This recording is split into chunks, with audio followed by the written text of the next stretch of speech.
Pontevedra regresa a Fitur presumindo da súa gastronomía e as súas paisaxes naturais. Para promocionar a súa gastronomía, a Boa Vila repite co lema Pontevedra Capital Gastro e coa presencia de Paco, a personaxe que tanto éxito lle deu na presentación do ano pasado.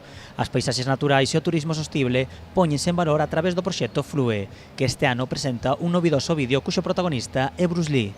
Básicamente en dúas patas do banco, que é Pontevedra Sostible, esa Pontevedra Verde, pero tamén esa Pontevedra Capital Gastronómica, ¿no? Con a nosa marca Pontevedra Capital Gastro, así que vamos traballar entre Pontevedra Capital Gastro e o proxecto Flue. Cando falamos de auga e cando falamos de fluir, pois evidentemente a referencia que se nos ven a todos á cabeza é Bruce Lee. Pontevedra xa amosou o vídeo nas súas redes sociais acadando gran repercusión a nivel autonómico e incluso nacional. O que busca Boa Vila con este vídeo é afastarse das pezas audiovisuais que mesturan imaxes de paisaxes de drons con música.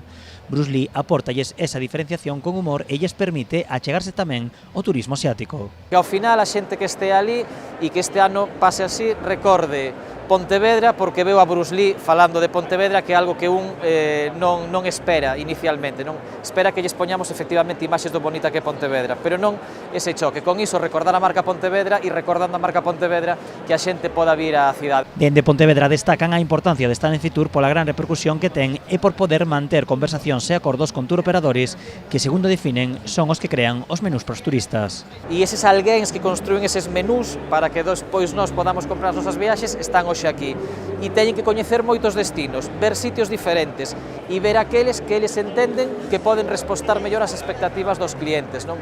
E, por tanto, o que se fai aquí é basicamente iso, amosar Pontevedra, que queden coa nosa marca, unha vez que quedan con ela, sentarnos, explicarlles que lles pode ofrecer Pontevedra a eses turistas potenciais e que despois Pontevedra aparezca como oferta turística en eses paquetes. Dentro desas reunións e acordos, Pontevedra reunirase cos directivos de Ferrocarrís de España para intentar expandir a Vía Verde do Salnés ata Boa Vila. Hoxe, coa Fundación dos Ferrocarrís, concretaremos a redacción dese proxecto, respostando aos cánones que Ferrocarriles de España pide cumplir para que homologar ese treito, esa senda como vía verde a nivel nacional e, bueno, pues é un dos exemplos de como se poden concretar acordos e colaboracións que logo se traducen en investimentos na cidade. A presencia en Fitur supón ademais dunha gran repercusión de promoción turística a concreción de acordos que se reflexan na Boa Vila, acordos que xa permitiron atraer a Pontevedra diferentes axudas dos fondos Next Generation.